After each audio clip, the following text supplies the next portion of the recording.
رسول اکرم صلی الله علیه و سلم قال حکایت عن ربه تعالی، از نام خداوند جل جلاله رسول خدا حکایه کرد. یعنی که اون سخنی را که پیغمبر از نام خدا میگوید او را حدیث قدسی میگویند. در حدیث قدسی خداوند جل جلاله فرمود که کل عمل ابن آدم له، همه عمل فرزند آدم برای اوست، الا الصوم فانه لی و انا اجزی به، مگر که غیر از روزه، روزه به خاطر من برای من است و پاداش او را من میدهم. اگر در همه عبادت ریا موجود باشد، مثلا در نماز خواندن می شود که انسان ریا قطع نماز میخواند، در پیش مردم میخواند، در خلوت نمیخواند، یا در پیش مردم نمازش دراز میگیرد، در تنهایی او را سبک میخواند، این ریاکاری است. ریا هم شرک اصغر است. یا اینکه در صدقاتش ریا میکند، یا در حجش ریا میکند، یا در زکاتش ریا میکند، در همه اعمال ریا موجود است. اما در روزه ریا موجود نیست. از سحر تا بیگاه ما نمیدونیم او را، نه در رنگ روش، نه در یگان جاش خمر آسیدن یگان عملی ندارد که ما او را به چشم ببینیم و او بنده را بها بدهیم. از این رو خدا میگوید که روزه فقط برای من است و من خود پاداش او را میدهم. پاداش روزه را، اجر روزه را خداوند جل جلاله گفت من خودم به روزه دار عطا میکنم. نبی صلی الله علیه و سلم فرمود، رسول اکرم که اعطیت امتی 5 اشیاء لم تعط احدا قبلهم، 5 کرامت است که، نعمت است که خداوند جل جلاله به امت رسول اکرم صلی الله علیه وسلم عطا کرد که به دیگر انبیا عطا نکرده است. الاول اذا کان اول لیلة من رمضان ینظر الله الیهم بالرحمه، یکم همین که شب اول ماه رمضان که بشود خداوند جل جلاله بنده هاش امت رسول اکرم صلی الله علیه وسلم به نظر رحمت نگاه میکنند، که این در امت های پیشینه نبود. این 5 کرامت است که فقط به پیغمبر ما نصیب شده است.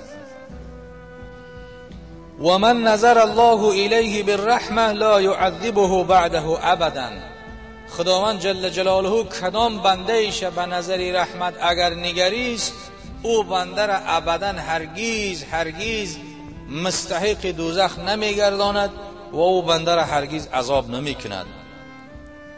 و الثانی، دویم، یأمر الله تعالی ملائکه بالاستغفار لهم، دویم فضل درجه امت محمد علیه السلام همین است که خداوند جل جلاله میفرستد فرشته ها به تن امت پیغمبر علیه السلام طلب مغفرت میکنند، طلب استغفار میکنند. استغفار اونها را، ثوابیتشون اون فرشته ها در حق امت رسول اکرم صلی الله علیه وسلم میبخشند.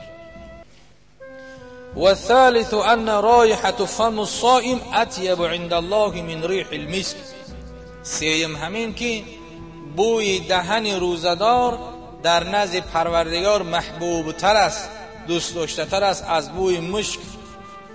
مشک هر چقدر بوی خوش دارد، بوی دهن روزدار در نزد پروردگار همین قدر خوشبوتر است. البته که روزدار در مذهب شافعی بعضی دیگرها مسواکش مکروه گفتن، اما ابو حنیفه امام اعظم رحمت الله علیه گفته است که خیر الخصال الصائم المسواک. حدیث پیغمبر میگه که بهترین خصلت روزدار مسواک است. این روزدار هر چقدر که مسواک کنه در ماه شریف رمضان هم اون خوب است که بوی دهان او را میبرد. و رابع یقول الله تعالی للجنة اتخذی زینتک و یقول انا، چهارم همین که خداوند جنت امر میکرده است که خط زینت بده، و یقول و میگفت است که طوبی لعباد المؤمنین هم اولیایی، خوش باد برای اون بندگان روزداری که اونها اولیای من هستند، نزدیکان من هستند. و خامس یغفر الله تعالی لهم جمیعا، پنجم همین که خداوند جل جلاله گناهان اونها را بخشیده می‌گرداند. این 5 کرامت در حق امت رسول اکرم صلی الله علیه و سلم در ماه شریف رمضان است.